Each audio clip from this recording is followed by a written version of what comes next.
So tonight's town hall, we'd like to welcome you. I'm Art Ziegelbaum, the Division Director, Midwest Division Director. Dave Proper is here, K2DP, our Midwest Division Vice Director. We have the ARRL Treasurer, John Sager, WJ7S, who's available to answer questions. And also, John, I want to invite you to pop in anytime you want to add something or correct me if I'm seeing something silly. All right, here's our agenda for tonight. Dave and I are going to give a talk. I'm probably going to give most of it, a little bit of background, talk about ARRL accomplishments in the past year, a board summary of our, Dave will give a summary of the last board meeting. I'm going to talk about bylaw 46, and it's going to be an open and as honest I can make it discussion. We're going to talk about dues and subscriptions, which is another reason for having John here because he's got a lot of the background. Then Dave's going to talk about the summary of the Midwest Division Convention and also some thoughts about future conventions. And we'd like to bounce ideas off you. I know we talked about that at an earlier town hall, and we'll get there. Unfortunately, I hope Matt Anderson was talk about some of the fantastic things he's doing at the Branch Oak Observatory, like his moonbound station and all that, but he's not available tonight, so we'll postpone that. And then some general topics, ARRL bashing, keeping Hamfest alive. One of my favorite Hamfests may be having its last season this year. And so I thought this would be an interesting topic. And then, of course, any other topics, comments that you may want to bring up. So let me get started.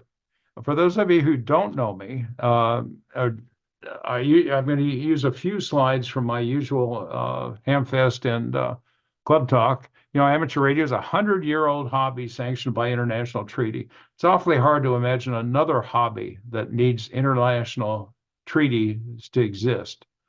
Gave me technical skills, communication skills, a love of electronics, many, many years of fun. I made a lot of friends, and it really did underpin my careers in as a scientist, engineer, academic, NASA and JPL and at UNL.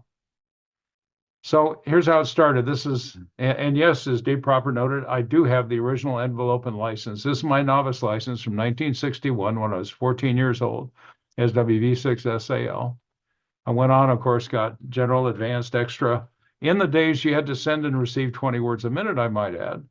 When I moved to Nebraska, I got a vanity call, K0AIZ. And I'll note that on June 28th of this year, I will celebrate, I hope, my 63rd anniversary as a ham. My wife is a ham and 6CLZ. I've had a lot of fun. At JPL, I was on many science teams, one of which it was on three science teams for Voyager and Viking. That was a lot of fun, but Voyager stands out because of the JPL Amateur Radio Club had W6VIO, W6 Voyager in Outer Space. We sent slow scan pictures. This was probably about 1977. We sent slow scan pictures around the world via ham radio, and in many countries, those are the first pictures published in newspapers, the ones that came slow scan from JPL. This is my modern station, my ICOM 7610. I have a 3-element step IR of about 60 feet and a couple of half slopers. There's a Elecraft KAT 500 down there lit up. Great station, but I'm spending a lot of time now with my vintage station. About 2020 or something like that, I decided I wanted one each of every radio I either owned or had access to during in my teenage years, the early 60s. There they are. They all work, except the Gonsa G76 has a hum problem that I'll fix someday. But there they are. The HQ180 that's in kind of the center was actually my dad's, and they all work. I love the KWM2 with the original Crystal D104 for those of you who know it. The first transmitter I ever saw, a ham transmitter, was owned by one of my Elmers, and that was a Viking Ranger. I rebuilt that, and I know that whoever designed that radio built Chinese puzzles at night. I like saying that full disclosure, socially unacceptable language was required to rebuild that transmitter. All right. And again, please stop me, ask questions, make comments as we go. There is amateur radio because there is ARRL. American Radio Relay League, National Association for Amateur Radio. Started, as you know, in 1914 by Hiram Percy Maxim to advance the art, science, and enjoyment of amateur radio. Getting your money's worth. So first of all, and this is important, ARRL membership is not a magazine subscription. ARRL membership has lots of benefits: learning, services, community leadership, and it offers magazines also. So magazines, QST, On the Air, QX, NCJ, and they are all available to every member online at no additional charge. Learning, there are webinars, there are podcast supplements to On the Air, there's equipment testing, product reviews, e-letters, including the ARRL letter that I'm sure most of you get. Services, technical information service. And this is something a lot of people don't know about. You have trouble with your Yaesu and you're talking to Yaesu and you can't quite get the answer you want. You don't know what's going on. Contact technical information service at ARRL and say, hey, I got a problem. They're there to help you. Free FCC license modifications and renewals, outgoing QSL service. You can have your own email call, for example, at ARRL.net. And of course, you know all about the contests, the events, and everything. And there are member-only pricing on selected items at the ARRL shop. Community, 2,500 plus affiliated radio clubs, and lots of support of youth. The Teachers Institute, working with the Amateur Radio and International Space Station, the Foundation, we'll talk about that more later, Collegiate Amateur Radio Initiative, and there are partners. You can get your equipment insured, club liability insurance. You can get a discount at the Maglite website if you say you're ARRL. Leadership, advocacy. You know, without ARRL, amateur radio would not exist. You could say, after World War I, amateur radio was not allowed back on the air until the ARRL stepped in. World War II, there were threats to bands that the ARRL would lose. ARRL stepped in. So spectrum defense is a big thing. Now, as I've said many times, in the past, I've worried about microwave bands because with all the interest in broadband, there's a lot of people interested in our spectrum. I hadn't worried about HF till I started thinking about it. It ends up that ships at sea, tankers and cargo ships, they report back to their headquarters on their conditions, how much fuel they have left, their time of arrival, the sea state, and all that stuff. They were using transponders at $100,000, $150,000 a month to communicate.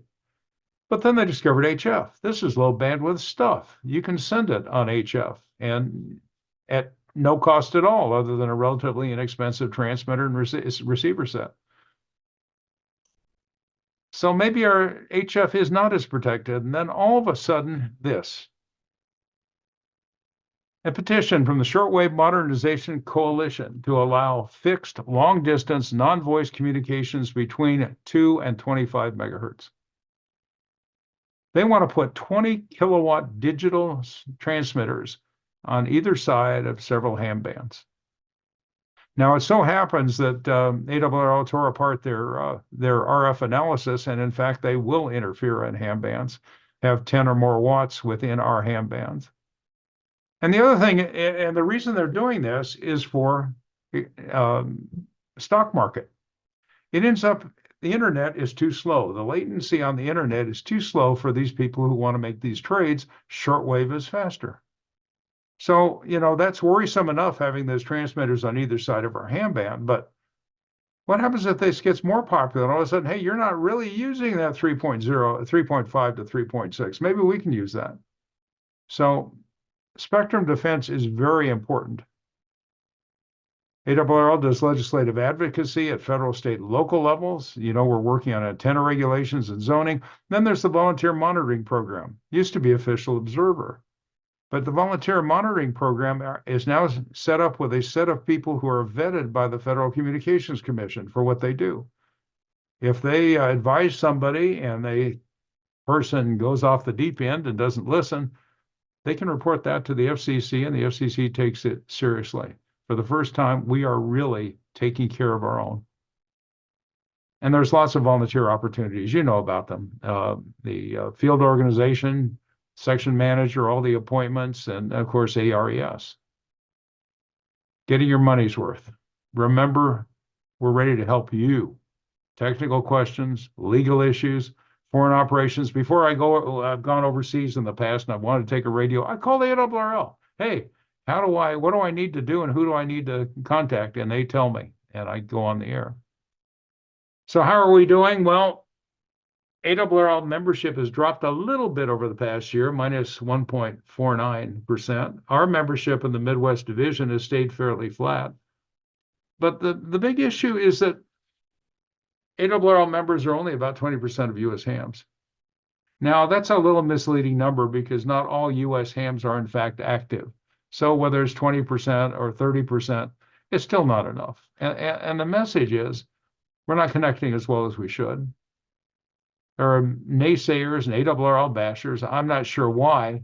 Without ARRL, there's nothing to argue about. There's no ham radio. If you think you can make the ARRL more effective, then run for section manager or division director, or take on one of the appointments, or talk. I love when members send me an idea and I pass it on to headquarters. Sometimes it catches, sometimes it doesn't, sometimes I learn something. Our goal is to make sure all hams understand the relevance of ARRL to our hobby. The good news. We have an incredibly effective, innovative, caring, and deeply dedicated CEO in David Minster, NA2AA. Many of you met him and talked with him at our first town hall. It was a pretty amazing experience. I think he spent nearly 2 hours answering questions and giving ideas. We have a strong board that's aimed at strengthening the ARRL. We have a supermajority who care, I'm sorry to say this, much more about the organization than about their egos. We've got some wonderful people on the board. This board isn't afraid to take a hard look at the organization, at finance, and at members. And things are looking up. There's a realistic plan to put ARRL on a sound fiscal footing. I'll talk more about that later. There's developing plans for new products and services. You've seen some of them. The in-fed antenna that's now sold has become very popular. There'll be others. We're exploring out of the box ideas. Like one of the worst things we did, and Dave Minister keeps pointing this out, is remember the CB days when we kind of, oh, those guys, we don't have anything to do with them. And yet they could have been the new novices. They were radio enthusiasts. We should have brought them in. Now we've got GMRS, which is fantastic. I mean, repeaters, people who know about it, care about it. So we're looking at, let's include GMRS in QST. Let's give a path for these people. If they think the hobby is fun when it's GMRS, it's really good when it's amateur radio. Going digital and publication. I will talk about publications in a minute, but you can do things on a digital publication you can't do on paper. You can add video, audio, software, tools, interactive elements. Now, let me talk a little bit about things you may not know about. What the ARRL, some of the things, this isn't all of them, but some of the things that impressed me with what ARRL did last year. One, a lot of you took part in the volunteer, the year of the Volunteers on the Air event. I did. I spent many hours on that, talked to a lot of people, absolutely loved it. And I'll say one thing, I appreciate all the people who thanked me for being a volunteer. That makes you feel good. The Clean Signal Initiative Working Group. This has developed standards for how, the rise time on CW, intermodulation destruction, composite noise built up in these digital systems, and developing acceptable performance standards. And manufacturers are buying into this. ICOM, Yaesu. We'll have better transmitters shipped from the factory so we don't have to adjust them to do better. There were 5 teachers' institutes involving 65 teachers. 95% of them became licensed. On one of the second Teachers Institute, NASA sent a special picture to the Teachers Institute via the voice repeater on International Space Station. There's now a newsletter on the National Traffic System that you can subscribe to. And as I mentioned, digital-only content is now in the online QST. ARRL was elected to SAFECOM. SAFECOM is a organization, I believe it's run by the government, but it sets the standards for emergency communications in the U.S. It's a consortium of all the professionals who take part in emergency communications. ARDC, which, as you know, has a lot of money from selling off IP addresses that were set aside for ham radio, They've granted ARRL another $2.1 million for scholarships, club grants, and equipment grants for schools. We represented amateur radio at the World Radio Conference 23. We didn't lose anything. We did well.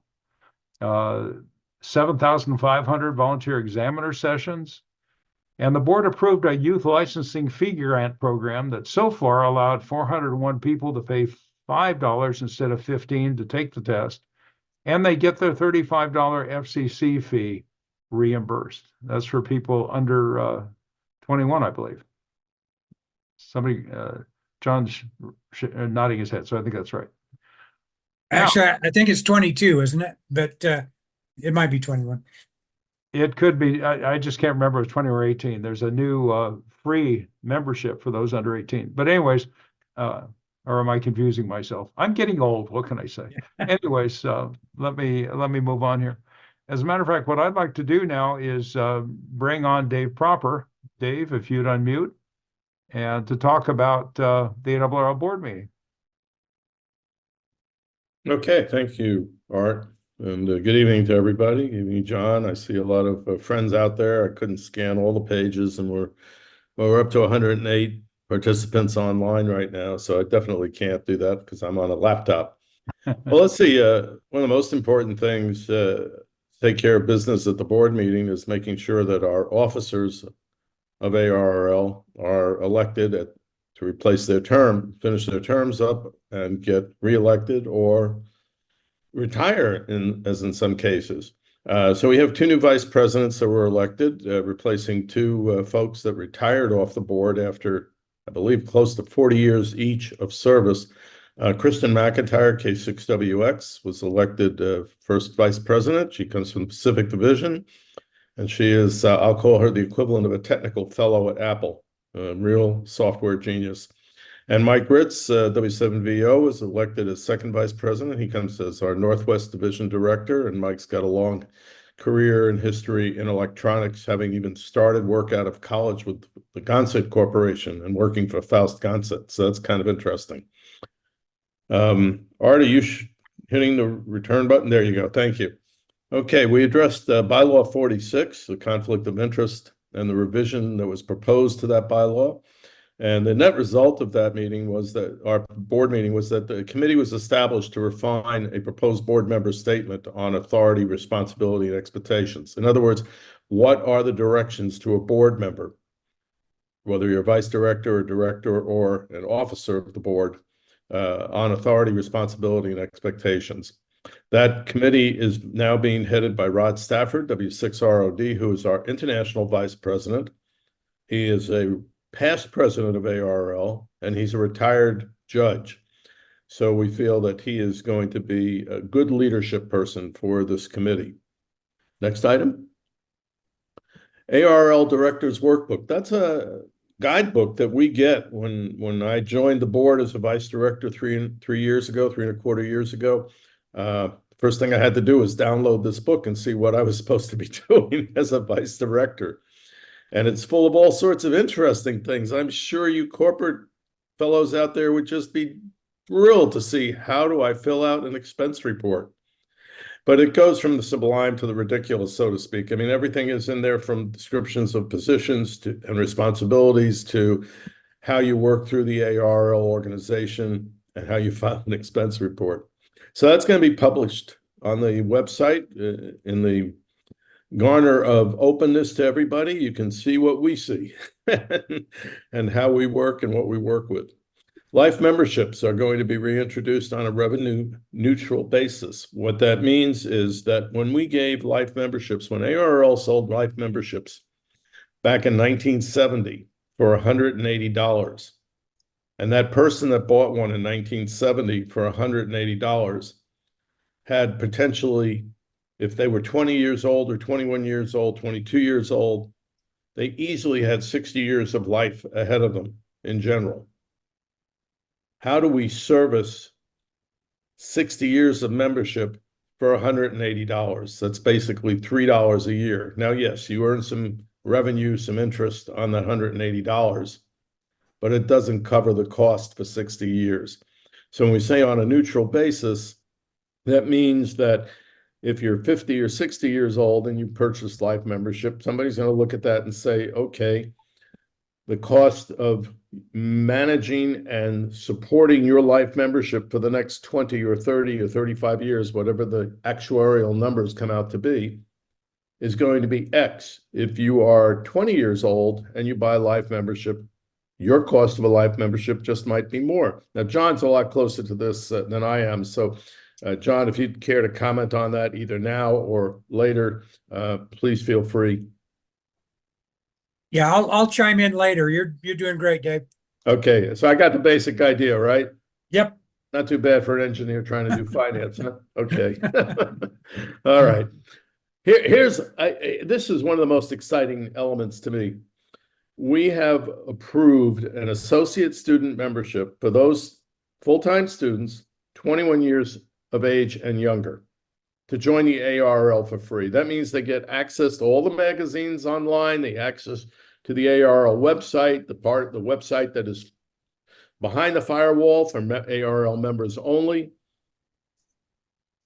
And it's free. And I just spoke to the students, to the Amateur Radio Club at St. Louis University here in St. Louis.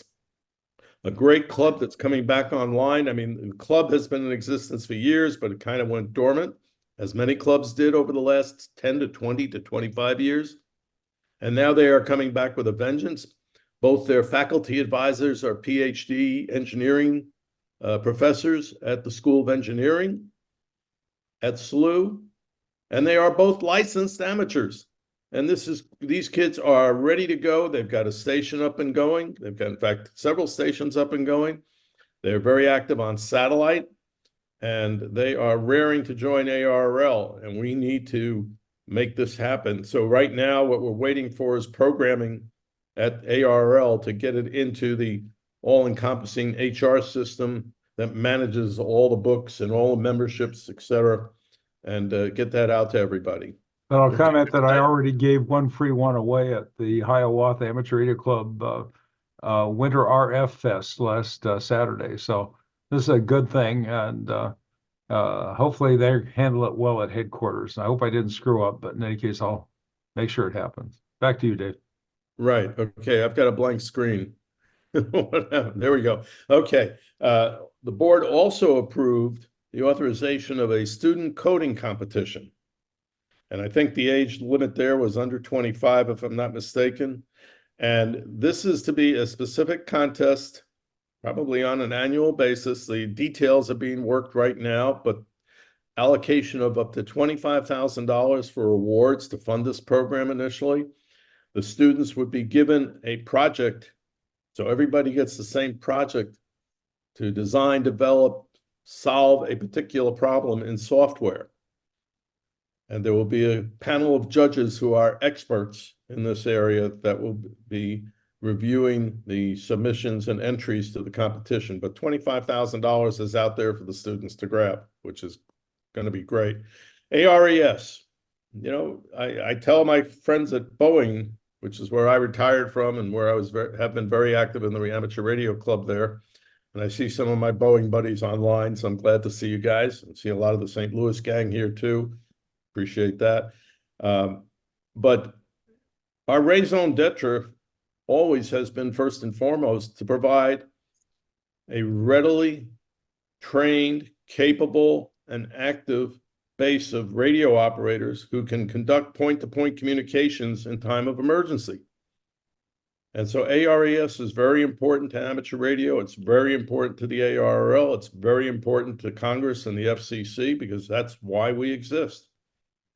So money is going to be spent in expanding the marketing and messaging to attract more folks into the ARRL core. Art talked about advocacy in front of the government, the FCC and the Congress, and ARRL's response to the Shortwave Modernization Coalition, which wants to stick a 20 kilowatt transmitter with antennas. You saw the pictures of the stacked beams, 20 dB of gain, 5 kc above or right in the middle of the 20-meter amateur band or any other amateur band is not going to work very well for amateurs. And the paper that was written to provide to the FCC to answer their NPRM was in great detail and studied the effects of strong signals located on the edges of the amateur band. These stations are transmitting right now. These are all licensed as experimental stations. So they have calls as WX2XYZ, for example. And they are supposed to be able to get off the air if you are experiencing interference from them. And the way you contact them is based on the cell phone number that's placarded at the base of their tower or the property that they have their towers on. Of course, if you and I hear a station here and the tower's up in the Chicago area, we're not going to find that phone number very easily. So it's very important that we have a strong response to this, to the FCC. And then the other thing we're working on is funding to support lobbyists in Washington, working on both sides of the aisle, so to speak, working on laws to help hams that are facing HOA deed restrictions, CC&Rs, for antennas. And there are two bills pending, one in the House of Representatives and one in the Senate right now. And they're garnering additional support almost every month. We add a senator or a congressman or more to the support for those bills. And that takes money. We're in there competing just like every other commercial enterprise. Only the others, the competition has lots of money compared to us. But Right. let me comment. I got a question from the Kansas section manager, Ron, who asked me, should members be writing Congress? And the answer is no, now's not the right time. When the bill gets close to the vote, when there are hearings on the specific bill, that's the time we want to write. And ARRL will certainly let you know in time that you can get your druthers in. Back to you, Dave. Okay, thank you. Okay, next bullet. I think you're done. I think I'm Thank done. you very much. That's my get off the stage card. Do we have any questions or comments at this point? John, now would be a good time if you wanted to say anything about the life membership and where that's going. Yeah, that was implemented at a time when the league had some financial difficulty, and so they made the determination that it would be a good idea to do that to solve what they thought would be a short-term financial problem. And what it turned out to be was something completely different. And as the years have gone by, as Art described, those people that were fortunate enough to get a life membership at a very early age, benefited greatly from that decision. And it's cost us a great deal of money over the years, to the point where we can't do it anymore. We've looked at it. In fact, I looked at it as a member. I pay my dues every year, and as I approached the age of 70 last year, I thought about doing it because I could do it for $1,000, which makes sense. That's kind of a revenue neutral way of doing it. But clearly, what was offered in the past was not revenue neutral and ended up costing us a great deal of money and became a concern, which is why that was discontinued. And we appreciate the life members and appreciate their support over the years. Don't want to undermine that, but as a financial decision, it wasn't a very good one. Any questions from anybody about that? All right, then I'll move on. This is the lecture part of the presentation. I'm going to be honest with you about the following thoughts. I'm going to talk about the board, what the board is, what a board member needs to do, and what we're responsible for. So some of you have heard me talk about this. Some of you may know this very well, but some of you may not. First of all, the ARRL board is not the board of a radio club. The furthest from that. We are part of a nonprofit corporation that falls under the Connecticut state corporate statutes. In other words, we have to follow state law. The board's responsible for policy and strategy. In other words, high level. We don't direct. We cannot direct staff. All directors are volunteers. That means we get paid nothing. Although last year we were going to double that, right, John? Anyway, our volunteers, the chief executive officer reports to us, and we hire him for the corporation. Directors are legally bound to what are called fiduciary duties.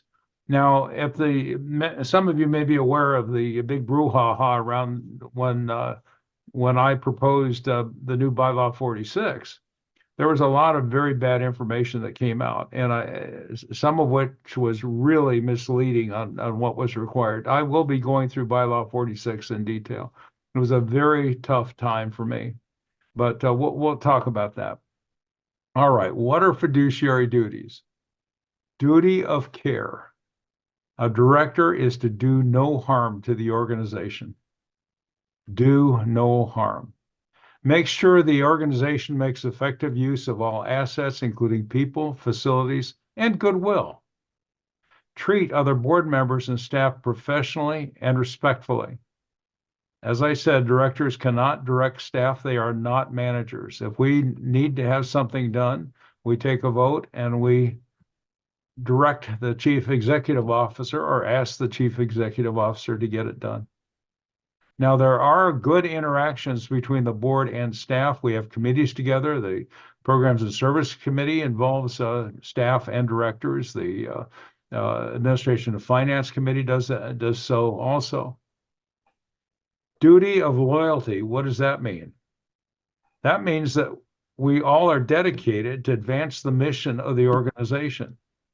That the decisions we make have to be in the best interest of the organization and not in the best interest of an individual or an outside entity. So two things there: take care of the organization. Don't cheat the organization by doing something that is not part of its mission. All right.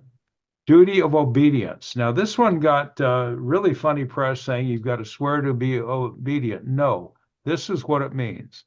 Directors must ensure that the organization obeys applicable laws and regulations as well as the organization's governing documents. This is a duty of obedience. The organization must obey law and its own governing documents. Duty of confidentiality. When you're a board member and you're talking about things, whether it's an HR issue with an employee, whether it's a strategic plan for a plan for publications where if competition found out what you were doing, it would undercut what we're trying to do. Those things need to be kept confidential, and they also need to be kept confidential because we want to argue them out. I want to be able to say stupid things without knowing that they're accidentally stupid things that they're going to be reported in the press that Ziegelbaum said something really dumb. I want to be able to talk without worrying about that.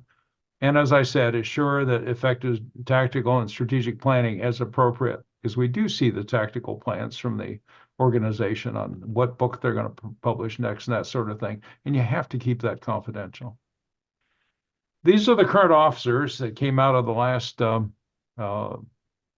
board meeting. Rick Roderick remains as the president. He's done that how many years?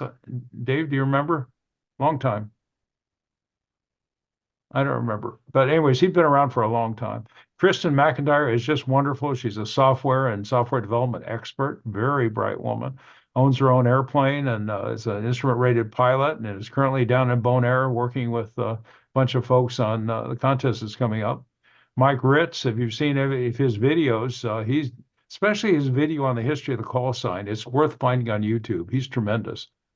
Rod Stafford, we mentioned, he's the past president. He's the vice president for international affairs. He's the guy that goes out and meets with ham radio organizations from all over the world, the governing organizations, the equivalent of the ARRL, if you will.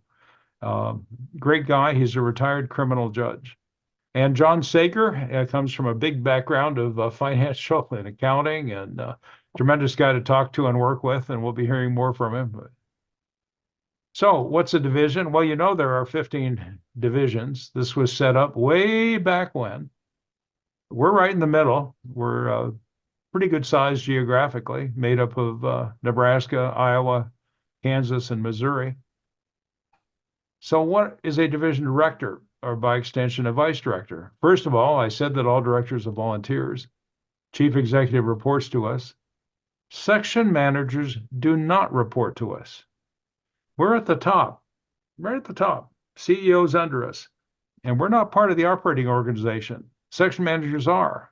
They report to the field organization, but we do work together. I'm very proud of the fact that when I started as section manager with Dave as the not section manager, when I started as division director with Dave as vice director, we started monthly meetings with all our section managers. That has now been made a standard part of operating in the ARRL. Division directors are required to have a cabinet, and the cabinet is made up of the director, the vice director, and the section managers in their division. We meet monthly, talk about problems. I can't direct them per se. They've got a problem. I can certainly work with them on it. I can certainly go back to the field services people and say, hey, we've got a problem. We got to do this. And I think it's been pretty effective. I bounce ideas off of them before I go to a board meeting. If I'm trying to pull something together, I talk to them. Does this make sense? What do you think our members will say? Board committees. Well, the executive committee is a pretty important one. It's elected by the board. There's 5 members. It acts for the board between meetings. If something comes up that needs a board decision between meetings, the executive committee makes that decision. It has other duties like watching progress of projects, things like that. I was appointed or elected to this committee last year. I was reelected this year. It's an honor, and I'm very pleased that they've done that. Standing committees, administration and finance worries about personnel, finance, budget, all that. And I'm just got appointed to that committee. Emergency communications and field services worries about just what it says. It concentrates on are we doing the best job we can in running the field services? Are section managers getting what they need? Are the people in the ARRL being handled correctly? Programs and services worries about all the contests and all the special events. Dave Proper is a member of that one. There's an ethics and elections committee that worries about vetting people running for office and also worries about violations of responsibility amongst the board. Then there's the historical committee, and I'm very proud that Vice Director Dave Proper is chair of that committee. Then there's the other board, the ARRL Foundation Board. As if I didn't have enough to do, I was appointed to that board. They gave away almost $609,000 in scholarships in 2023. They gave away almost $17,000 in small grants to clubs. They administered a $500,000 grant program for clubs that gave up to $25,000 to clubs for projects. And we just got new money. This will be repeated in 2024. If your club needs to do something that will help improve it as a club, help facilitate people learning, help people learn about amateur radio, those are all things that this grant is looking toward, and you'll be hearing about it. We've set aside $150,000 to support division conventions. One of the issues is things have gotten more expensive. Clubs are having problems getting together enough money to support a division convention. And in the past, we had no way to pay for it. Speaking as a division director, now we do. The assets of the board are about $8 million. As I said, I was reelected to this board, and it is neat. I mean, I just went through 15 scholarship applications, got to rank them. I'll get to interview these individuals. I'll tell you, talking to these young, bright college students or pre-college high school students who are deeply into amateur radio, excited about what we do, and I'm so proud that we can support them, and they can get scholarships up to $25,000. All right. Now the hard part, bylaw 46 revision. I'm going to walk through this. Now, many of you know I helped write the bylaw and the proposed bylaw and the motion to put it in place. It caused a big brouhaha. There were a couple of people who really didn't understand what was going on and were threatened by it. And I'm going to walk through it and tell you what's really there. I invite your questions. As I said, I'm going to be as honest as I can be, and let me go. As I said, much bad information. It was so bad that I had the votes to put this in place, to pass the bylaw. But one of the directors said that if another director voted yes, he would vote no. I'd still have the right enough votes. And the reason he would is he has a division with a lot of contesters, and they were writing and really upset based on the misinformation, and there just wasn't enough effort or wasn't enough work in getting out the right information, which is something we're going to correct on this effort. The situation, so you know where we are right now with current ARRL rules and bylaws. The ARRL has no code of conduct unlike most boards. That came out of a sad event about 6 years ago where a group of directors decided to rewrite the code of conduct, in effect weaponizing it. It was not a good deal. One thing I'll note, I'm down to 6 boards at the moment. I'm very proud. I was up to 11. 4 of them are nonprofits. One of them is a corporate board, and another one is an advisory board. And no, if you have an advisory board you want me to be on, the answer is no. I have enough to do. But I actually am president of one nonprofit board here in Nebraska. Now, the reason I'm on these boards, all but one of them, is that board members or their search committees or whatever decided I had some skill set that would benefit the board, so they invited me to become part of the board. That's not what we do in the ARRL. We elect boards. And why are board directors, vice directors elected? Popularity, how well they do in ham radio. They don't necessarily understand what corporate governance means. So most need to learn about legal duties and responsibilities. That's done informally now with kind of a workshop and a kind of our Connecticut Council talking to us about what's required, but it really hasn't sunk into a lot of people. Now, candidates are currently required to certify no conflicts of interest. That is, you are not doing something that competes directly with the ARRL. Your family is not going to make money if you become a director of the ARRL. Board members must recertify annually that they still don't have a conflict of interest. And board members must read, understand, and abide by Connecticut corporate state statutes. Board members must read, understand, and abide by ARRL governing documents such as the bylaws, the Articles of Association, Director Workbook, the ARRL rules and regulations. We need to do that now.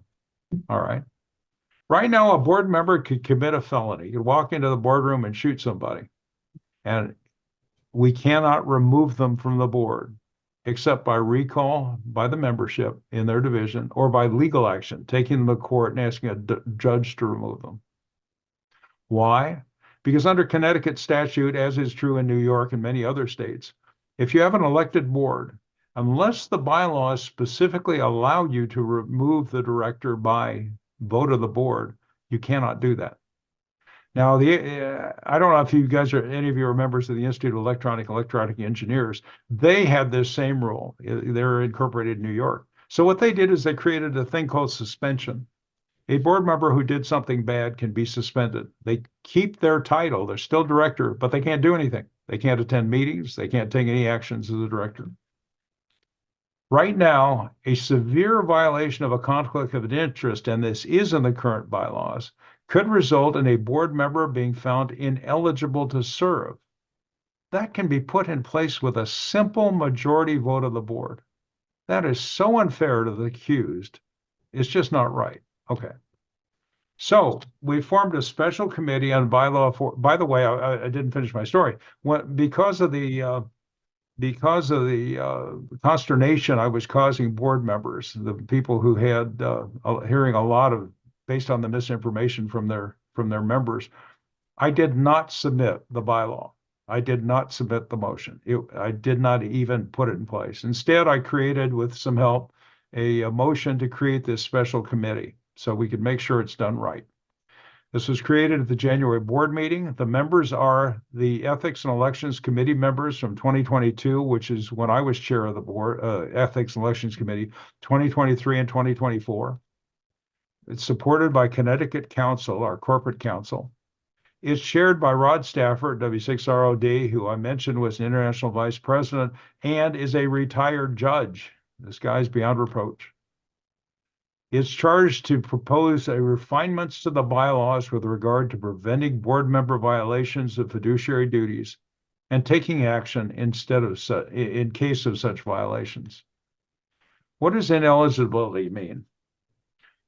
Finding ineligibility is an available remediation for severe violations in our bylaws because ineligibility is defined in several places. For example, if I move outside the Midwest Division, I am ineligible to be a director from the Midwest Division. So it exists. According to Connecticut Council, this is not removal, so it is allowed under Connecticut courts, under Connecticut statutes. Now, it's one person put out a big diatribe saying that it was illegal. It is not. And as a matter of fact, Connecticut Council, our council, took it to the Attorney General's office in Connecticut. They have no problem with this. Ineligibility is not removal. It's an action that an individual has taken that makes them not eligible to serve.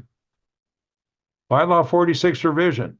Here's the proposal. Create a statement of board member authority, responsibility, and expectations that includes a description of everything board members are now required to read, understand, and abide by, including the conflict of interest policy.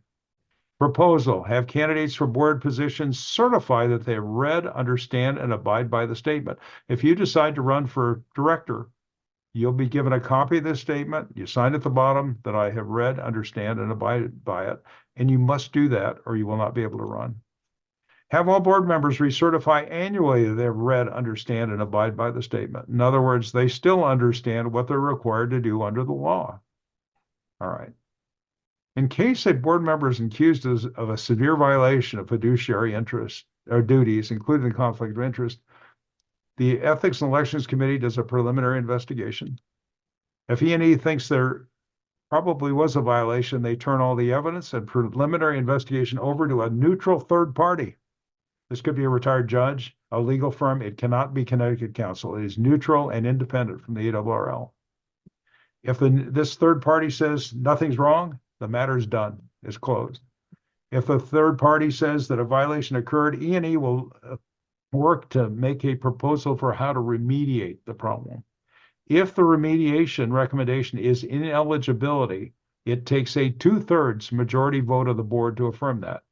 No longer will you be able to find a member ineligible with a simple majority vote. Okay. If found ineligible, the board member will leave the board and be replaced as provided by the bylaws or articles of association. Now, one of the arguments that we've heard is if you find a director ineligible, their division is no longer represented. But that's not true because there's a vice director who immediately steps into the director's seat. So we protect the interest of the members. All right. Again, what are the fiduciary duties? Very quickly, duty of harm, duty of care. You can do no harm. That's basically it. Duty of loyalty. You cannot serve somebody other than ARRL. You cannot help your mother-in-law get rich off ARRL.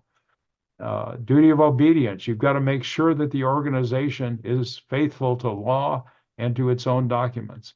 Duty of confidentiality. There are certain things that have to be kept confidential, like HR, human relations, by law, and other things that make a lot of sense, such as your plans for publishing. All right, do you have any questions on that? I'm sorry for that long lecture. Obviously, I've been raked over the coals on this one, and I want to make sure people know where we're coming from. Any questions? I have a question. Please. So, I listened to a lot of the people, some of the people that talked about complaining. A lot of them was, transparency and what was going on. And I understand, you want to be, you want to be able to have the freedom to talk and not be ridiculed for what you say in case you say something stupid. I understand that. But I also think that transparency, if you vote on something and the first we hear about it is after it's already released, then, that's not transparency. I think there should probably be something along the lines of, here's the agenda we just had at the meeting. We plan on voting it, or we're going to vote for this and it doesn't take account until, 30 days later or something like that, so that you have a transparency of what you're passing before it actually goes into place. Well, Jeff, it's very hard to do that because a lot of the motions do get done early. For example, the bylaws changes. If you want it voted on with a 2/3 vote, you have to submit those 30 days in advance. If it's less than that, then you have to have a 3/4 vote to pass bylaws. A lot of the motions, though, come up during the meeting. You don't know they're happening. Somebody may have heard something during the meeting and be upset about it or thinks there's a better idea, and they'll put together a motion, and there's no way to poll the members. And, if you look at you look at the NRA, you look at any other major nonprofit, non-shareholder corporation, they keep things private too. You just have to do that to run the business. Now, one of the contests that I want to have is what are the deep, dark things that we could be hiding that would affect members? I don't know. I mean, you can't double my salary because it's already zero. Here's one that I heard that'd be kind of fun, that we've decided we're going to take 5 DX entities. We're going to send teams there, only let the board of directors know they're there. And then after that, we may all get credit for those entities. We're going to make a contract with North Korea to bomb those sites. Nobody else can get them. I mean, you got to ask yourself, what is it that we have that ought to be transparent, that we're hiding from members, that affects members? Now, we're going to try to be more open. We've been working on that. For example, there was a complaint that the director workbook was not published. That's now published. And we will make sure that any and all of our governing documents are available to members. As I said, I work with our section managers to talk to them about things that I plan to present or worry about at the meetings. I try to be as open as I can. But as a corporate director, I'm beholden to the corporation. I have to protect it. We're not a radio club. I hear what you're saying, Jeff. I'd love to hear what you think, what anybody thinks we're hiding. I'll be as open as I can on anything I can be, and I know the other directors will too. But we're a corporation. Let's see, Dave, do you want to add anything to that? Lloyd Colston. Art, Hang on a thank second, you. Lloyd. Couldn't get Dave? the mic unhooked fast enough. No, I think what you've said is fine. I think you would find that if you look at how other professional organizations operate, whether it's the Institute of Electrical and Electronic Engineers or ASCME for chemical engineering, you'll find that these organizations all pretty much operate the same way. But I think you've laid it out quite well. Okay. By the way, if you can raise your hand under what is that called? It's called. Oh, come on. There's a thing there. You raise your hand, I see you. There, you got it, Lloyd. There's so many faces on my screen behind my PowerPoint that I can't tell who's talking unless you do that. And you did, Lloyd. How did you do that? You went under. It's in reactions. Reaction. That's right. That's right. I don't see that on my screen at the moment. Go ahead, Lloyd. And one of your bullet points asserted that a division director could be recalled by the members. And I am a member, happy to be a member. I'm happy to be your friend, Art. But in the case that you might do something that was unethical, your memberships in the division can recall you. Right. 2 questions. How do I do that? Number 2 question is, why is what you're proposing necessary when your membership can recall you? The problem is the expense. The problem is here is basically a mitigation of risk, that a director can badly damage the ARRL. That came very close to happening in 2 instances at least. One was with a severe conflict of interest, where ARRL could lose significant revenue. The other was we came very close to being sued by a staff member who was, how can I put it, yelled at and mistreated during a public session at Dayton. And that staff member could have walked away with upwards of $500,000 in a lawsuit. He was talked down. Now, in that case, we can't take the time to put together a vote, do a campaign with with members in order to get the guy removed. Plus, the optics on that is just terrible.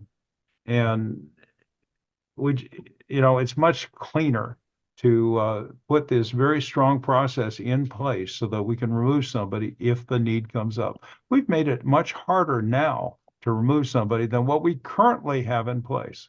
So in the best of all worlds, yeah, we wouldn't even have to worry about this, and I'd love to be able to say that. George Blake? No, he's not hearing me. Or Hello, I got there it. you go. There you go. Uh, Can you turn on your video? Had hit the right button. Yeah, hold on. Thank you. Am I there? Yeah, go ahead, George. Okay. So, I guess the one point that Jeff brought up, I understand what you're saying, Art, about difficulty in making decisions quickly or during meetings. But the one subject you brought up, this bylaw change, is a major issue.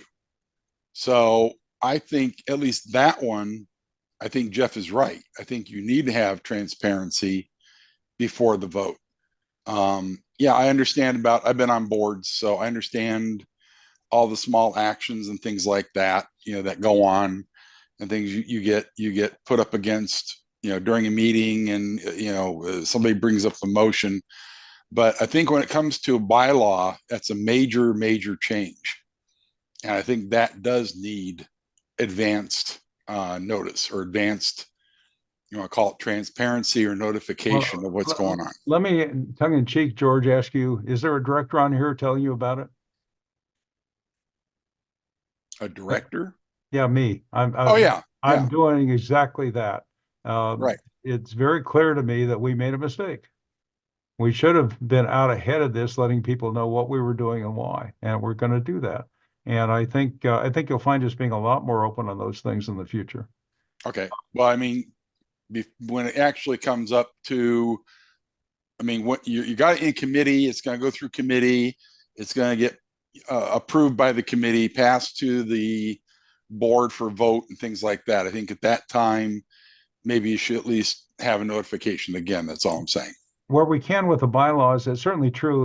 We try to get them 30 days in advance. It certainly gives us time to do that. The problem comes about if something, I can't imagine the scenario, but suppose something happens in a week ahead, one of us decides we need a bylaw change. It'd be very hard to get the word out. But Right. I think in general, I agree with you that we need to be ahead of this stuff and let people know what we're doing and why we're doing it. And so I'm in agreement. Yeah. Ron, you had your hand up. Yeah, thanks, Art. I'm not sure how to phrase this. I know loyalty to not do no harm to the ARRL. As you're discussing, let's say a controversial issue that was brought up. I mean, you could be at Dayton or you could be at, some wherever. And is it possible to talk about the issue, and people might bring up, well, how about this or how about that? Can you still talk about it? Can a director talk about it, vice director talk about it without mentioning names or actual vote, and say, no, I can assure you that that very issue was discussed, and some of the the pros of it was this, the negatives. As it turns out, the entire board voted this way, and and not even mention like if it was what the ratio was, but the board majority voted. I don't think that'd be I know sometimes you might be on thin ice, but I don't think it would be transparent and not harming the ARRL. I mean, it sounded like to me like real serious discussion brought up a lot of the same thoughts and feelings maybe some of the membership might have. Yeah, Ron, you make a good point. We're balancing risks here. Matter of fact, there's a risk that somebody does real harm, a director does something really dumb and does real harm to the organization, versus the risk of going through this process of the bylaw 46 change and going through a process, if in fact somebody is found to do something bad. When we were working with this with Connecticut Council, they said that I and the people working with me, because we have identified this process, we have a fiduciary responsibility to see it through. In other words, the risk to the organization is higher by having a rogue director than it is by putting this process in place. Mhm. So as far as people talking in public, you can say, you remember, you can do no harm. You've got a responsibility to the board. So there was a vote at the last board meeting. I was one of 4 people who voted no. I think it was a wrong thing to do. But I'm going to tell you in public that, look, it was voted, I support it because it's part of the board. The board decided, it's fine. Now, I may tell you that the next time it comes up, I'm going to argue a little harder for my view. And so as a personal view, I didn't like that. But as a director, the board decided, and I'm going to support them 100%. So, I have no problem with people doing that. Okay, yeah, I guess my concern would be if you said, well, my personal view is this, but I would hope that the board would not say, well, you harm the ARRL, and say, no, I support the board. But, Right. That's right. Yeah, everybody's allowed to have a personal opinion. I certainly can, you do that in life all the time. Mhm. You have a political view. You may not share it, but you do. You have something you share in public, something you do in private. We all do that. And I think I think the most important thing is that you're honest. You're honest with as honest as you can be. I can't tell you if we have a sexual assault amongst the staff. I certainly can't tell you that so and so did this and this, because that violates law and would hurt the organization. So I Mhm. mean, you gotta be sensible about it. I've got to be sensible and truly believe that all the other directors are trying to do their best in doing the best for the organization, even if I disagree with them. Yeah. So Thanks, I Art. appreciate that thought. Let's see, Paul, you have your hand up. Paul Lundy, W0PAL. Yep, I had to turn my mic on. Sure. Can you bring your video up, please? Oh, okay. There you go. Okay. Thank you. I'm not used to A5. Anyway, I had a question that's not even related to what's been talked about tonight, and that is, do we still have SECs and ECs? Oh, yeah. Because I haven't heard much about them lately. We have a local Right. our club has it's for the whole county. It's a emergency management coordinator, and that's not the staff person at the county level. That's our member of our club, and basically that makes him an EC for this county. Yeah, they're appointed by the section manager. If you have any problems or needs, contact your section manager. And if you're not getting the response that you'd like to hear, for whatever reason, feel free to contact me, and I'll be happy to try to help. Okay, well, a long time ago, and I've been a member basically since 1958. There's been some down times in there, but basically I've been that long. When I was 11 years old. What's that? In When I was 11 years 1958? old, sorry, go ahead. Yeah, and I was 14, so I'm not that much.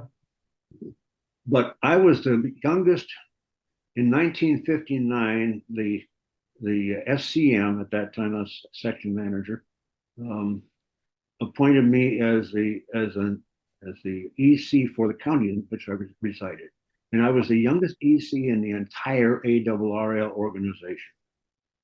I was a whopping 15 years old. Yep. But I served for a couple, 3 years, and then I moved, so I had to quit doing that.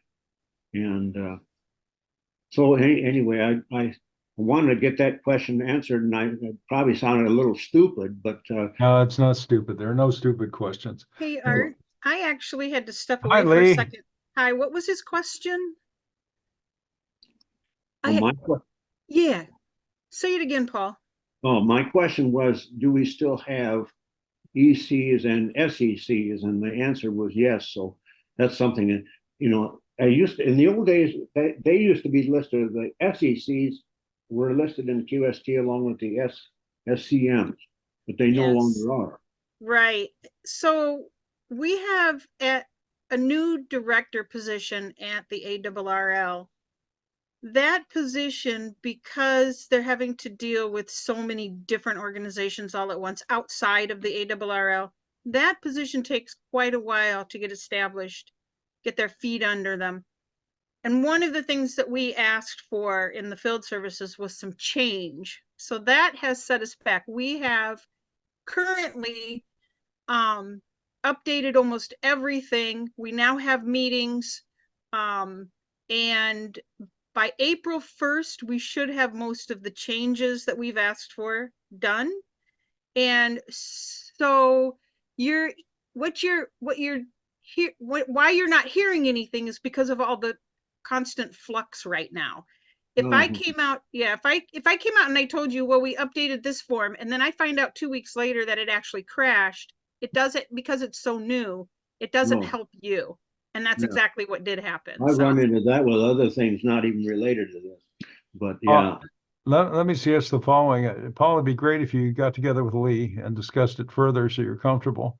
We've got a lot of topics to cover, so I'd like to move on if we I'm can. going to jump out of here anyway, because I got another meeting at 9 o'clock on a whole different deal. So, well, that's a little but way. we have new representation at the ARRL that we're working with. So, so in a nutshell, that's why you haven't heard anything in like the last 6 months, anyway. okay, all righty. Yep. Thank you, Lee. Thanks a lot. Yeah. Thank you, Lee. Lee's in the field organization, and that's who worries about the things like SEC. So I appreciate her stepping in here. Lloyd, I'd like to move on to the next topic. Do you have something quick? I will mention I have 2 questions in chat. If you'd address those, you can do them offline with me. That's just 2 questions in chat. Thank you. Okay. Let me move ahead. One of them, you made a comment about committees, and I know about committees. I've been part of heading committees for years, decades. You know what a camel is, don't you? That's a horse designed by a committee. But this particular committee is very well set up. Let me move ahead. Are there any more questions specifically on bylaw 46 and what the intent is? I want to make sure everybody's comfortable and understands what we're trying to do. We're trying to improve the organization. In that case, let me get to the other big topic, which is dues and subscriptions.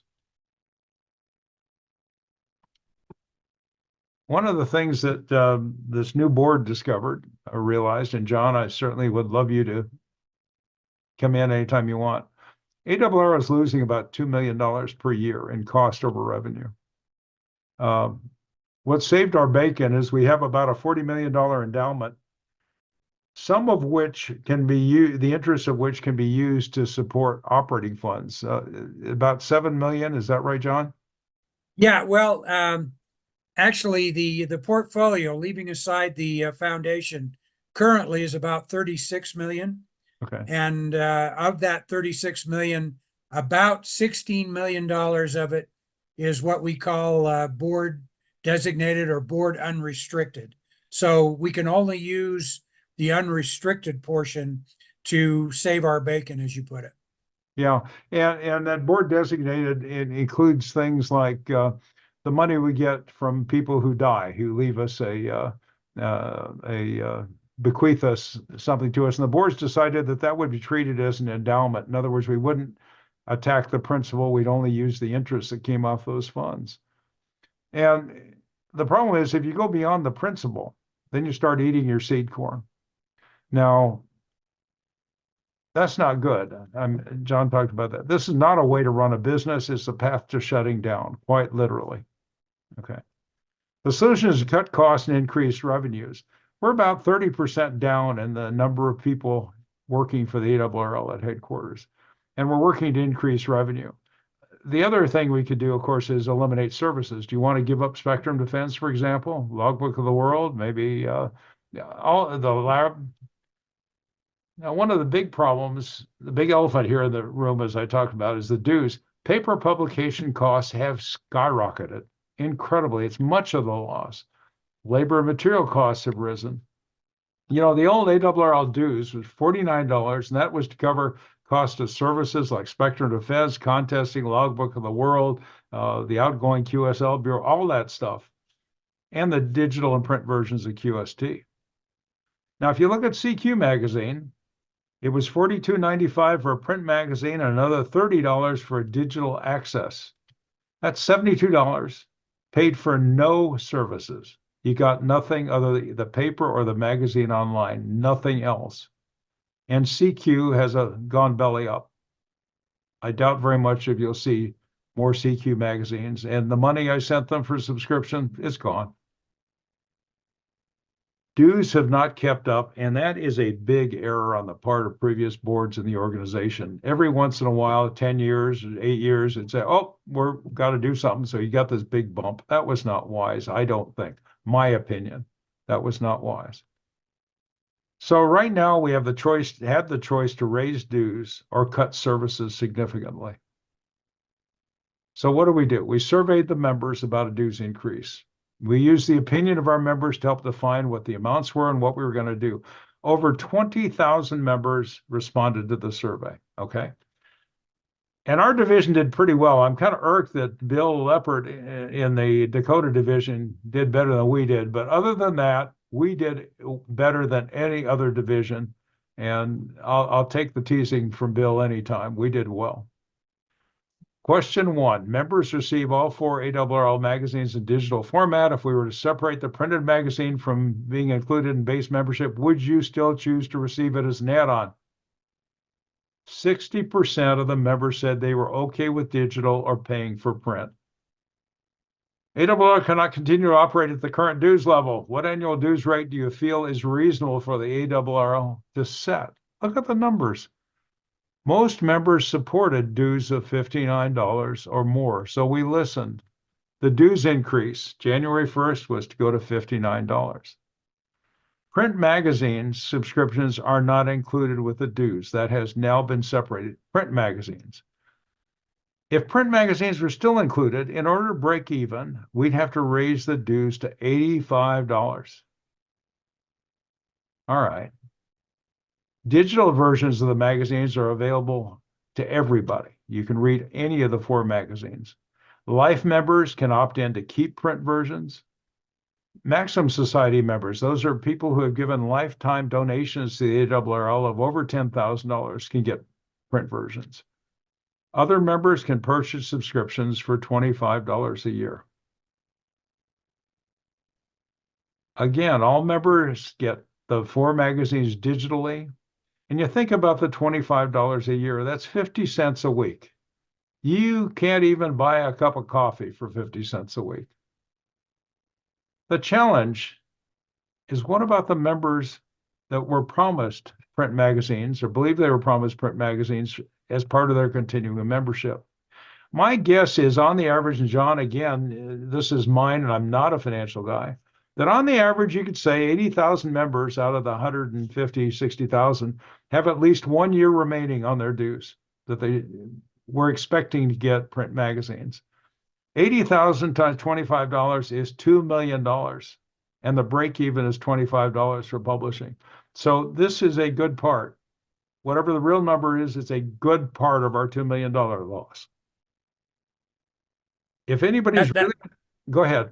That's correct. We calculated it out actually to the dollar. It's 1.7 million for all of those members with multi-year memberships that continuing to receive QST. The amount was 1.7 million. And I just want to throw in one story that actually two observations.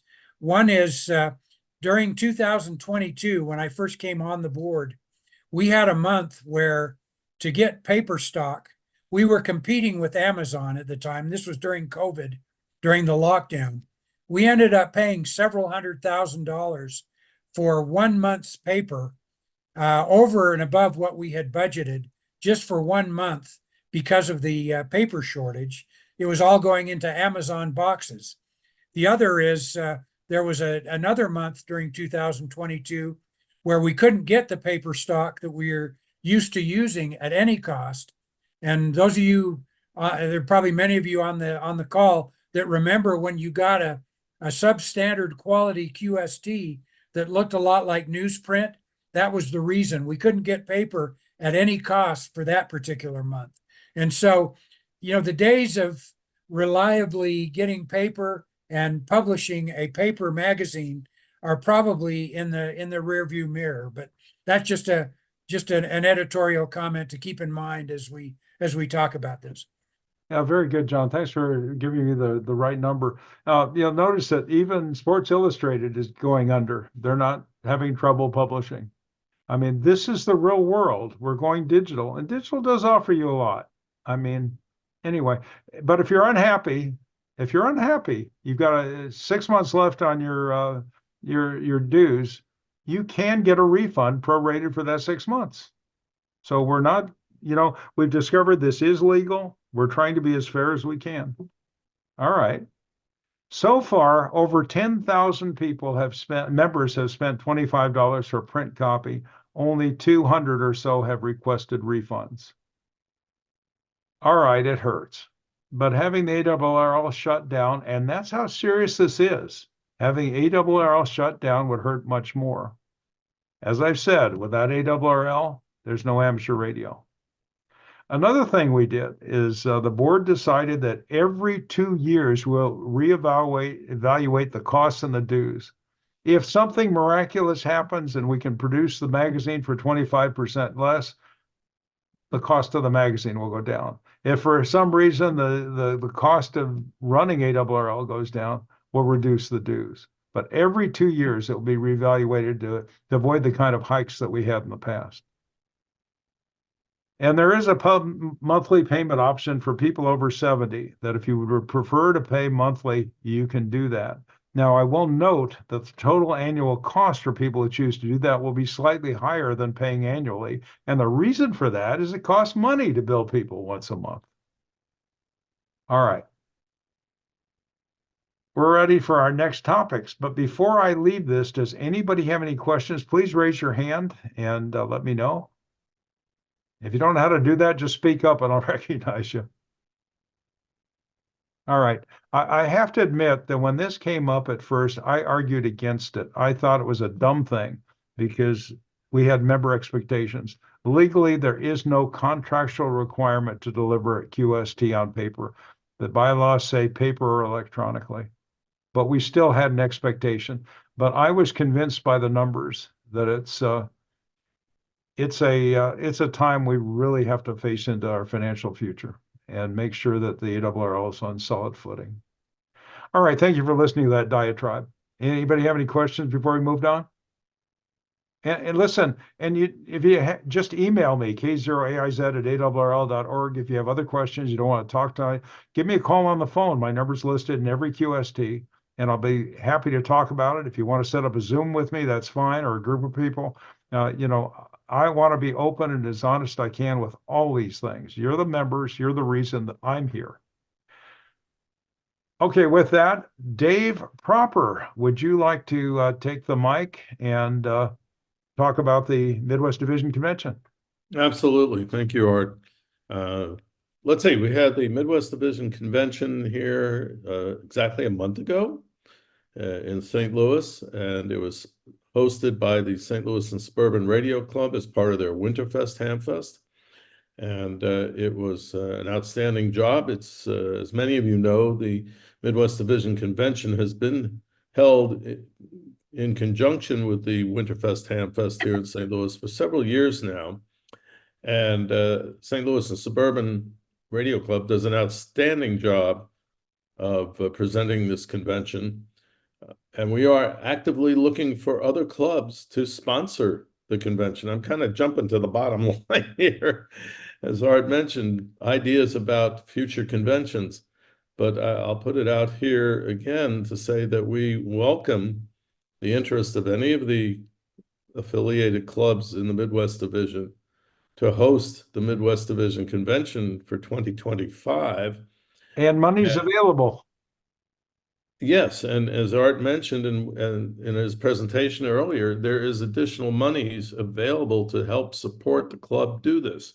So the full financial burden of a convention would not rest solely with the club. There is some funding available from headquarters, which is great. So, please talk this over with your clubs. We had several clubs that were interested in hosting 2024's convention. And we worked with them from late August through September. Well, excuse me, we worked with them through the summer up until Labor Day. And then by Labor Day, we had to, as they say, cut bait and fish because the St. Louis Club needed to know whether they had a commitment or not, and how their advertising literature was going to be printed, how their website was going to be developed, and what they could expect. Anyway, they did do an excellent job again, and had over 1,000 attendees. They had approximately 180 vendor and swap fest tables.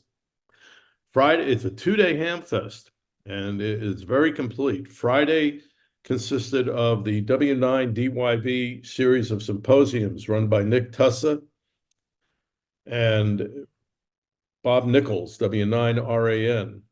And while several years ago, I remember attending the symposium on Friday, and most of the presenters and their topics of discussion had to deal with vintage equipment, although we had Rob Sherwood there talking about receiver design and how he conducts measurements on receivers. But this year, hadn't attended in a couple of years, but this year, the series of symposiums covered a broad variety of topics, from CAD/CAM design. In fact, I think there were 2 presentations on 3D printing and CAD/CAM software, just to give you an idea of the range. And of course, there was a topic on vintage equipment, but it covered the entire gamut of amateur radio. And then those presentations ran full day Friday. Friday evening was followed by the ARRL and DX banquet. We were able to bring in Josh Johnston, KE5MHV, who is the ARRL Director of Emergency Management, to talk about the emphasis ARRL is placing on MCOMs today. And then Ward Silver, N0AX, and many of you know Ward, of course. He's local here to the St. Louis area. He's the past editor of the ARRL handbook for many, many years now. I think he's finally retired from that job with the addition or publication of the 2023 handbook, but he's currently the president of the YASME Foundation. And so he was giving a talk on the YASME Foundation. So that was a very full day Friday. Saturday then was the regular ham fest with the swap meet, and the vendor booths were open. ARRL, ARES, and a wide variety of 16 different forums were presented pretty much in a 4-hour window from 8 to 12 or 8:30 to 12:30. I forget exactly what the timing was. And they had 4 different tracks of presentations ongoing simultaneously. So no one could be bored with the presentations that were offered. And then, of course, there were VE test sessions. Now, how does the St. Louis Club pull this off year after year? This was the 34th Winterfest Hamfest held here in St. Louis. Next year will be the 35th anniversary of Winterfest. Takes over 30 club members who make the wheels turn as volunteers, which means they don't get to enjoy the Hamfest even on the day of the Hamfest, and they don't get to enjoy anything for weeks and weeks and weeks leading up to the Hamfest to make all this happen. It does take a lot of horsepower. And the St. Louis Club has several hundreds of members, being in a major metropolitan area, so they do have an advantage of being able to find people to help out, but they do a great job. So those of you that got to attend, I hope you enjoyed it. And for those of you that have never been to the Midwest Division Convention or the St. Louis and Suburban Radio Club Winterfest Hamfest, I strongly recommend that you take a ride down to St. Louis and join them next January for that Hamfest. Thank you, Art. Thank you, Dave. All right. So one of the things we did talk about at an earlier town hall is about moving the Hamfest or the convention around, so more people could attend. That one may be more central to the division to bring people in. While Winterfest is wonderful, it's at the east end of the division, and it is in winter. It'd be nice to have it during warmer part of the year and more centralized. So we're looking into that now that money is available. I hope we can make that happen. But I don't in any way want to denigrate what the St. Louis and Suburban Radio Club, they've done a superb job, and I really appreciate it. So let me move on here. We were going to have a talk by Matt Anderson, but he had to postpone it. He has a conflict. So the next topics I have are ARRL bashing, keeping Hamfest alive. I love Ham Bash, and I understand this may be the last Ham Bash. They're losing their facility. And so I'm kind of worried about how we keep Hamfest alive and fun. And any other topics people want to bring up. So I'm going to stop sharing my screen at this point. And oh, there you all are, at least half of you. I can see half at a time. Anybody, Ron, you're the one who brought up, Ron, KB0DTI, the Kansas section manager, you brought up the topic of Ham Bash. Do you want to talk about that? Well, evening. First of all, is there a representative of the Shriners Club on here?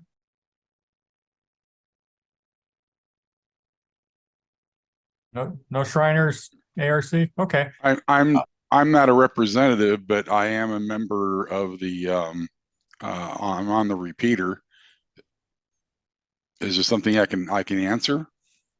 Well, if I lost my video. And hi, Ron. I'm here from OCAN. Oh, is that Randy? Yeah. Yeah. If you know some details or have spoken with the officers, maybe you could tell us what the current situation is. Well, it's kind of interesting. Is about 3-4 weeks ago, I got this urgent email from Larry Staples stating that they're going to be losing their venue because they're selling the building. They have a buyer, and that this will probably be the last chance to have a ham fest. And he said MoCan has to get in here and save the day, basically. And so thinking about this for a while, I then sent to Chet Hallberg and Larry Ganello, who are basically, they're the organizers for the Ham Bash, and said, okay, exactly what sort of assistance are you looking for? What can I do to help? And then they came back and said, well, somebody must have jumped the gun. We don't need you to do anything yet. So that's the last I heard of it. And that was, like I said, about 3 or 4 weeks ago. Now, their building has been up for sale for a few years now. We used to host the Raytown Amateur Radio Club Hamfest there. And just as that Hamfest was growing, on short notice, they kicked us out because they thought the building was going to be sold, which kind of, ouch, that left us scrambling. And one of the lessons we learned from that is get it written in your contract that, there's some sort of exit clause.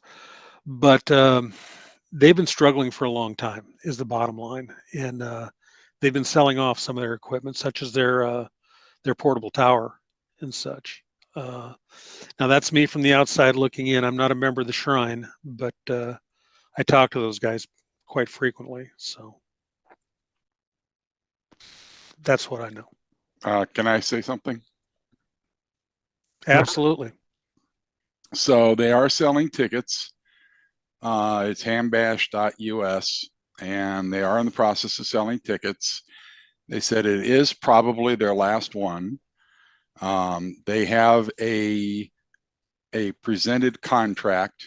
Of course, they said, like you mentioned, the last time they went through this, they got right down to the wire and it fell through. So there is still a possibility it's going to fall through. Mm-hmm. It's not the money's not in hand yet. It's not in kind, but anyways, the problem is that they're planning going forward. It's planned for, I believe, May, and they're selling tickets, and it's going forward at this point. So It is on for April 20th. Yes, absolutely. Yeah. We're going to be there. But yeah, as far as the future goes, they don't know. The other thing that they brought up to me too is both Chet and Larry are getting up there in years. I think Chester's almost 90 now. And he was, they're a little concerned about getting people to fill their shoes and keep the thing going as well. Let me jump in here. So it sounds to me like they're okay. Yeah. They might be okay this year, but I'm worried about the bigger issue of how we keep these Hamfest fun and going. You're right. There's an aging that I'm seeing at the Hamfest. There's participation is going down. And I'm keeping you guys here for a long time. I'm a little worried about that. We've been losing a few people, but in general, you hung in there. Anybody got any bright ideas on what we should do? And you don't have to answer them now. Fire me an email. I'd like to know what we can do to keep Hamfest going, keep them successful. I'm not sure it's money. Maybe it's advertising. Need to get more young people involved. Everybody says that. But if anybody has any quick thoughts, I'd sure like to hear them. Hey, Art. Okay, This is Brett Coons, W0VK out of Sedalia. Go ahead, Brett. You guys, we've got Spark Fest, our Ham Fest that we started here 3 years ago. It just came from an idea of going to these Ham Fests and just thinking something would work. And we've kind of built it to be a fun thing. And to make it work, the key is getting people to show up. That's the deal. We've entertained all kinds of things to try to keep it fresh and new every year, and really working hard to get those prizes and stuff like that, and giving lots of prizes often. And we don't let our own club members participate in those raffles. So people that drive in can take something home. We've kind of built that history. But the biggest thing is people have to show up. We have to charge a reasonable price, and we keep it at $5. But a lot of places like in Kansas City can't do that because the facilities are so expensive. But yes, and we would love to move to the Missouri State Fairgrounds, but that's really going to cut our profit out because those facilities they're much more accommodating, but they cost a lot more. So right now we're just kind of staying where we are, and we'd love to grow it, and I'd love to host a convention sometime. But it's just that fine line. If ARRL could help, facilitate it a little bit, we could host something bigger. Well, I'd love to see that happen. And yes, there's $150,000 available. We just need to write a plan. Okay. And I want to what Brett's saying. They have a great Ham Fest there at Sedalia. Been there 2 years now, and I've enjoyed the heck out of it. Yeah, that's right. I saw you there. The biggest issue we've had in the Kansas City area is, like Brett says, and this is the metro area, is venue. Ham Bash at the Shriners have been doing has always been well attended, so attendance really hasn't been the issue. But it's venue. They're losing their building, but getting another venue in Kansas City, and we've done this various club levels. We were asked to explore doing a division convention a few years ago, and it's just unbelievable the cost of a venue here. Well, and that's what really kills us. Yeah, remember, Randy, we can apply. You take 150,000, multiply and divide it by 15 divisions. There's $10,000. So yeah. Well, but at that point in time, you didn't have that money available. So. Right. Well, we do now. So I encourage you to think about that. If we, Kansas City would be a great place. I'd love to have it here in Lincoln, especially because we can host people at Branch Stoke also, which is a really neat thing.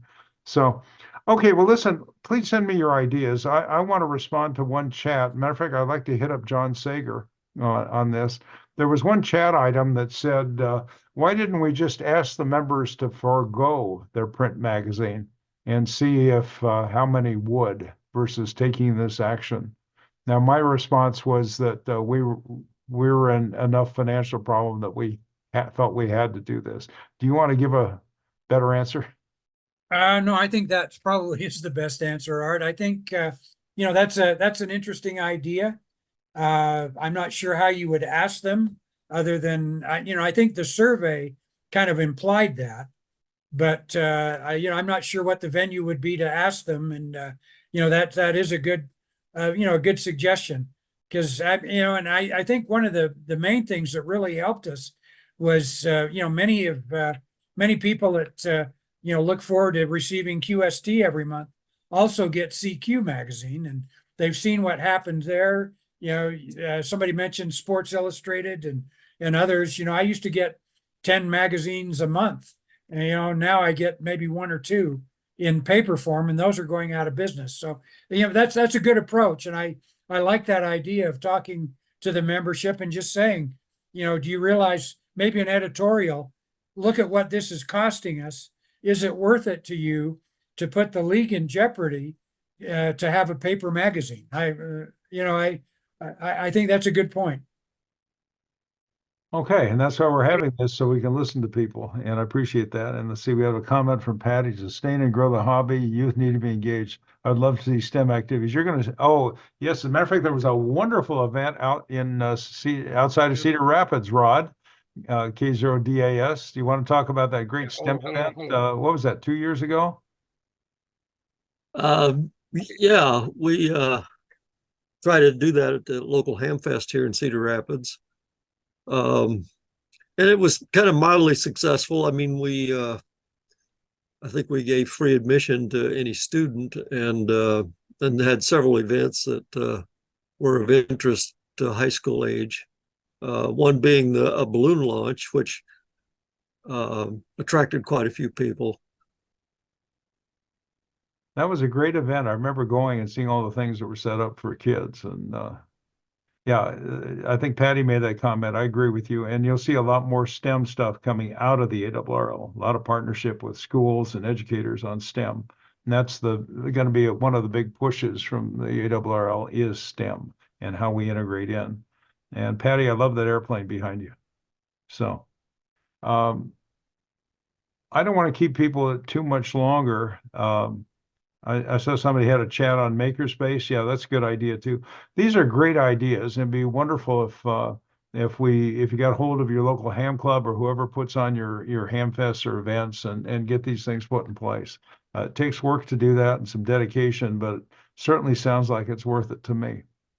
I want to quickly mention ARRL bashing. You see a lot of that, and there's some very unhappy people out there who seem to have nothing better to do than bash the people who are trying to work very hard to improve the hobby. And it does bother me. And so I'd love any suggestions on how to mitigate that. I see a hand up. Steve, do you want to jump in? Yeah, thank you. This might kind of fall in with the ham bashing. Last year, I got our club affiliated with the ARRL because I saw benefit to it, and so went through the process and got that done. Now, I sent an email last Monday, not the one this week, but the previous week, to the ARRL, the club's email, because I had a specific question. Our club's going through some transition here, and I was just looking for some information or maybe guidance for our club, but I never got any reply from ARRL. Yeah, and I sent the original email, well, like I said, Monday before last, and then I sent a follow-up email later on in the week just saying, hey, I'm still waiting to hear. Would you do me a favor, Steve? Would you send the email to me? Sure, will do. Follow through and find out what happened. And I'm sorry you didn't get a response, but that's one of the things that I do and I'm available to do is to help you out if you have an interface problem, if you will, with headquarters. Just send it to me and I'll follow up. So okay, sounds good, Art. Sure. Hey, Art, since that's the field organization, it's possible that he just has the wrong email. I would be very surprised if Mike didn't return an email. Yeah, I would too. Your other phone. Yeah. So you may be emailing the wrong person. I don't know how to. Yes, I need to get in here. Who? It's Chet, K0TCB. Go ahead, Jeff. Like you did your other phone. Ah, okay, am I getting in? I hear you, Jeff. Are you talking to us? Yeah, okay, this is Chet, K0TCB, Kansas City. Go ahead, Chet. I think Well, it's, what am I doing wrong? What do I need to do to get audio going here? No, you're good. You're good, Chet. You're on, Chet. Go ahead. I don't think he's 5-9 hearing here. us. Okay, yes, I'm hearing you, and I'm using an Alt H in order to key the transmit or to Okay, transmit. go ahead, Chet.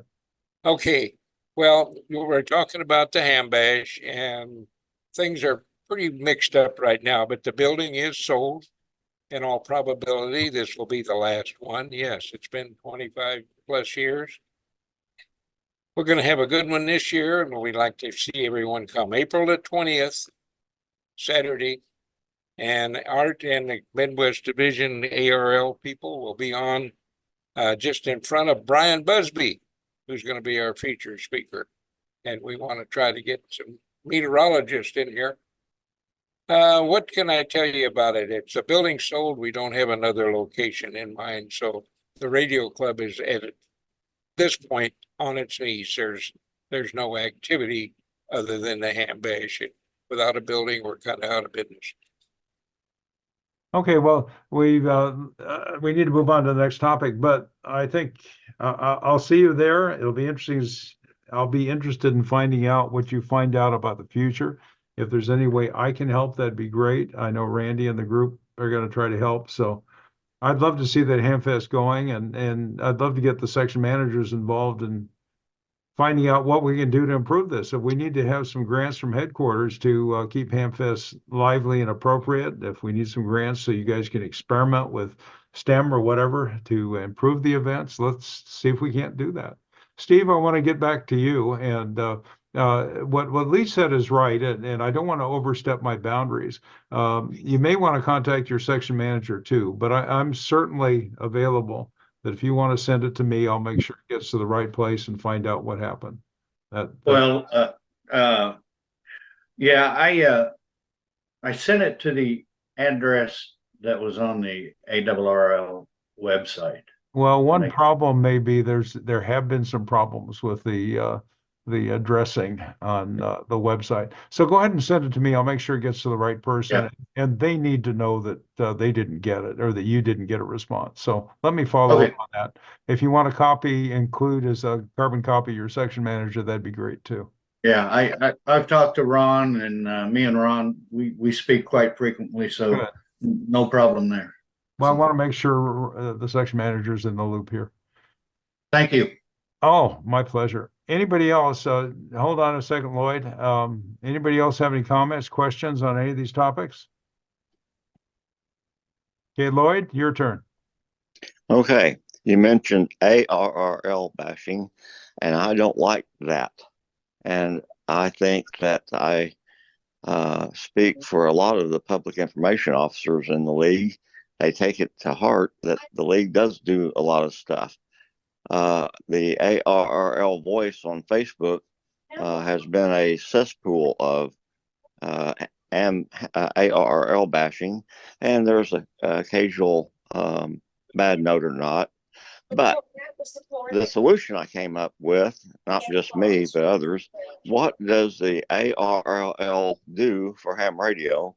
And more importantly, what does the ARRL do for non-members?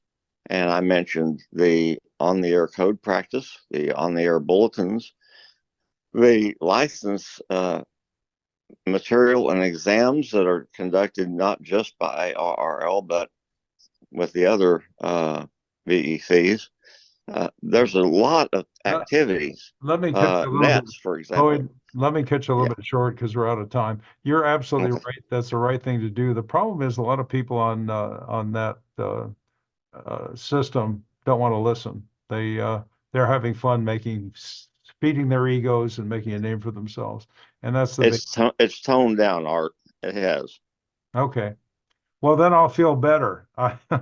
Okay, let me get off that topic. I want to have one last shot here at anybody who has anything they want to, any other topic they want to bring up.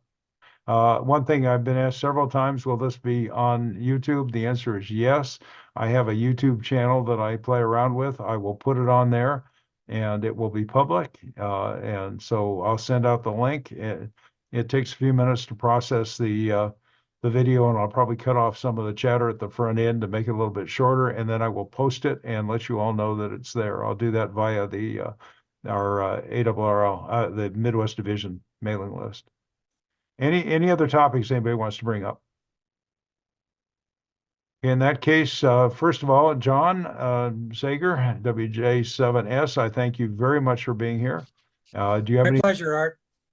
Okay, I appreciate your support. We'll have other people from headquarters and officers here. And thank you for your comment, Lloyd. It is the best hobby on the planet. Dave, I want to thank you for your input and taking part. So appreciate it. Thank you, Art. Thanks for doing this. Oh, you're welcome, Randy. Dave Proper, do you want to say any last words? No, thank everybody for joining us. I mean, in general, we must have had slightly over 100 people available. I know that you're going to put out a note to the division regarding where the link for the recording so that they can view it. One of the questions that one of our participants raised was regarding making this available outside of our division. And I know I mentioned in a chat to him that we have discussed this at the board meetings and that some of the other divisions do hold the town hall meetings like we're doing. So I don't know if you want to comment on that a little bit more. We'll have to go through all the chat comments anyway after the meeting. Yeah, we'll do that. We'll review stuff. Right. that. I think it's town hall meetings are an important thing. And I agree with Dave, but don't forget, we're available. You can write Dave at k2dp@arrl.org. I'm k0aiz at arrl.org. And you don't need a town hall. Just get in touch with us. George, thank you very much. I have not received the A1, but I expect it. Rod Bloxham, our past director, I want to thank you for being here, K0DAS. Do you have any last words? He may have already left. Thank you to John also for being here. Yes. Thank you. WJ7S. Good to see Yeah. you, John. Well, I thank you all for being here. I really appreciate it. We'll have another one of these in a couple of months. Again, if you have questions, comments, thoughts, concerns, let us know. That's why we're here. With that, I want to say 7-3. Wish you all a pleasant evening. As a matter of fact, I had a formal 73. I can do this. The magic of science. Anyway, you guys have a good evening, good DX, and I hope I'll be working on the band soon.